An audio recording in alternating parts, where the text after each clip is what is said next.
Oh, and will Donald Trump fight the next presidential election from inside a jail cell? Well, I mean, if Tinubu can become the president of Nigeria, having had to hand over hundreds of thousands of dollars to the authorities in Chicago in confiscation because, well, it was drug money. The clue was the trail of Colombian white marching powder that trailed from the bag all the way to the bank. Why can't Donald Trump run for president in the United States from inside prison? They've now hit him with more than 77 indictments, which, if convicted on all of them, would see him serve not just the rest of his life in jail, but, well, you get me. It would be the youngest person watching this would still be in jail by the end of that term. We've got a poll running on it. Will Trump fight the 2024 election from a prison cell? It's a simple binary question, yes or no, but people are rather divided on it. 12,267 people have voted so far. Make sure you get your vote in before the end of the show. And will Rishi Sunak be sunk by the dinghies, those that themselves sink and those that land? 100,000 people have illegally crossed into the United Kingdom across the French Channel. Yes, I call it the French Channel because, well, they seem to be ruling the waves there. Despite, however, money the British government has handed over to make them stop, they keep on coming. And the farce of these huge barges on which they were supposed to be housed in lieu of being put up at the taxpayers' expense in Britain forever, perhaps, at the cost of £75 per night per person, 7 days a week. Nice work if you're a hotelier chosen for one of those gigs, despite the barges that were purchased expensively and controversially installed off our shore. Well, none of them are working. First, because the people who came across the channel in a dinghy expressed their fear of living on water. And secondly, you couldn't make this one up. Within 2 days of the use of one of them, an outbreak of Legionnaire's disease suddenly turned the whole thing toxic, and the hoteliers are rubbing their hands in glee. But we'll be concentrating on two main subjects tonight. First of all, my captain, Imran Khan, the distinguished Pakistani cricket captain, one of the greatest all-round cricketers of all time, maybe the greatest, and a man who clawed his way up in the jungle of Pakistani politics and became, well, a much-loved premier.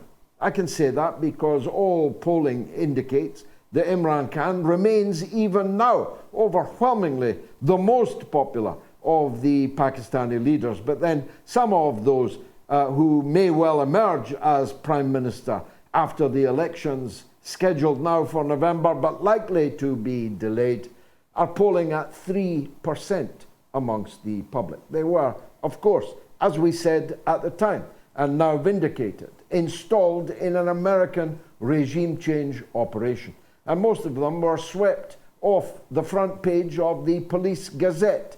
They were in exile in London, enjoying their ill-gotten gains, facing charges for grand larceny, for the theft from the public purse and the extortion of private corporations in Pakistan of hundreds of millions of dollars, actually more than $1 billion when you count all the indictments up. They were picked up by the Americans and their British satraps and taken to Islamabad and installed in Imran Khan's stead. They will have no credibility, even if they win the elections in November or whenever they are held. No one will give these elections any credibility. An election without Imran Khan is Hamlet without the prince. But these people care not for the collapsing credibility of their so-called democratic credentials.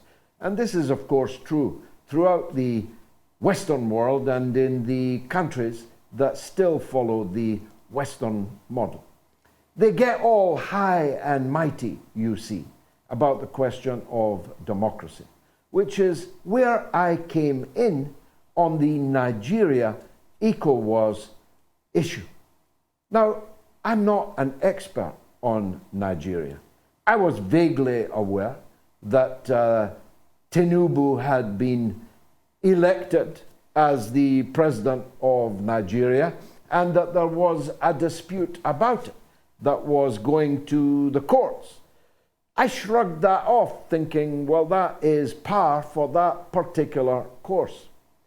But when I heard him preaching about the sacredness of democracy and free and fair elections in relation to his neighbor Niger, when I heard him as a saint like Saint Francis of Assisi, talking about the absolute unacceptability of people coming to power in an African country, other than, by implication, like him, through a pristine election system, I began to look more closely at him.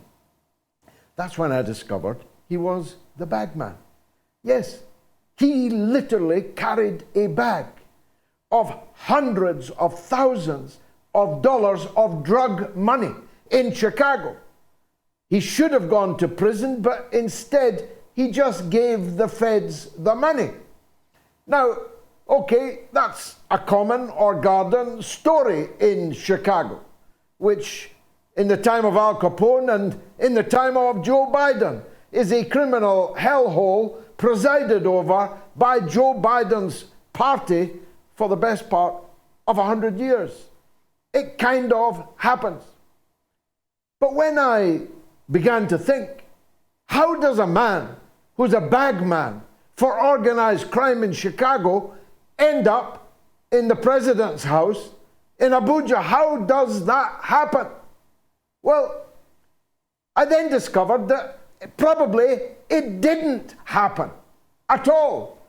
That not only was he a bagman for the mafia, he also stole the election in Nigeria. Now, even then, it was not my intention to get locked into a confrontation with him. I have many fish to fry. I have many conflicts, countries, issues to cover. And then I discovered that not one but two of the main newspapers in Nigeria carried an op-ed in the name of a Mr. Ono, and by golly will he be saying Ono by the time I'm finished with him, which was the most fantastically defamatory, baseless, twisted piece of journalism about me I have ever read, and believe me, I've read plenty. Not only was it littered with absolute falsehoods, it contained a spectacular invention which will cost Mr. Ono very dearly in the courts in Nigeria, if those courts are still operating, as I believe they are. I believe that there continues to be a judicial system in Nigeria. And therefore, I have sought and will instruct this week solicitors in Nigeria against Mr. Ono's defamations and against the newspapers Vanguard and Guardian in Nigeria. Who is Mr. Ono, I hear you ask? Well, he was only the presidential spokesman to the bagman, President Tinubu. Are you with me here? I hope you'll follow me all the way through the legal process that I am about to embark upon. But much more important than trying to steal my name and reputation, this gang around Tinubu have stolen the great African colossus of Nigeria, the most important country on the continent, the most wealthy and developed country on the continent, the most strategically significant country on the continent. And then I began to look at all the other things that Tinubu could have had on his plate to deal with, rather than threatening to invade his little neighbor, Niger. His little neighbor, Niger, had only overthrown a corrupt puppet president who presided over this dichotomy, which is the dichotomy that afflicts most of the continent of Africa. 1 in 3 light bulbs burning in Paris this evening is powered by the uranium dug from the earth in Niger. But 80% of the people in Niger have no electricity. Keep that dichotomy in your mind, because it is that is fueling the anti-Western, anti-colonial, anti-imperialist struggle that is suddenly sprouting everywhere in Africa and in Latin America, and one day also in Asia. They're not going to put up with it anymore.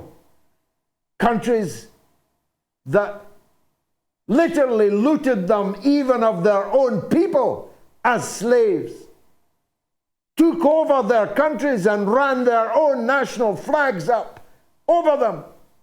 And then, when forced by circumstance or struggle to formally give up their colonies, they insisted on continuing colonization, domination, exploitation of their former colonies. And the people are not prepared to put up with it anymore. And that's all that's happened in Niger. You don't have to like the general that's taken over. You don't have to know anything about Niger, as most of you do not. All you need to know is that the wretched of the earth, as Frantz Fanon called them, are rising up and are taking back that which is theirs and which has been taken from them, withheld from them for so many decades by Europeans, and now by extension by North Americans. They're not going to put up with it anymore, and it will be 2 steps forward, 1 step back. Some guys you'll like, some guys you won't. But you have to know that the days when France and Britain and the United States could dictate what happens in Africa and elsewhere in the world are well and truly over. I've said to you before, why is it a surprise that most people in the world, the overwhelming majority of people in the world, do not hate those that we in Britain and the United States and Canada and France are told to hate? When will people grasp that it's our leaders, our rulers, that people hate? As Nelson Mandela said when he was released after 27 years in the dungeons of apartheid, and apartheid supported until the last possible minute by France, Britain, and the United States. Don't forget ever that I was there in Parliament when Mrs. Thatcher's lips moved and she described Mandela as nothing but a common terrorist. I saw her say it. I heard the words tumble from her lips. As Nelson Mandela said when he was finally released, your enemies are not our enemies. Many of your enemies are our friends who stood by us when we needed them, who gave us diplomatic support and recognition, who gave us even the weapons of liberation war. Don't ask us to hate people like Russia, like Libya under Gaddafi. These are the people that made our freedom possible, while you were on the other side of the equation. Let me turn quickly and for a couple of minutes only to Pakistan. I've been through this picture before.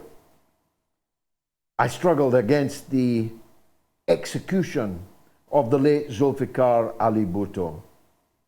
I struggled to have released from prison and then received at Heathrow Airport Mr. Bhutto's daughter, the late Benazir, stick thin, still bleeding from her ears from the brute treatment she suffered in prison after the assassination, judicial assassination of her father.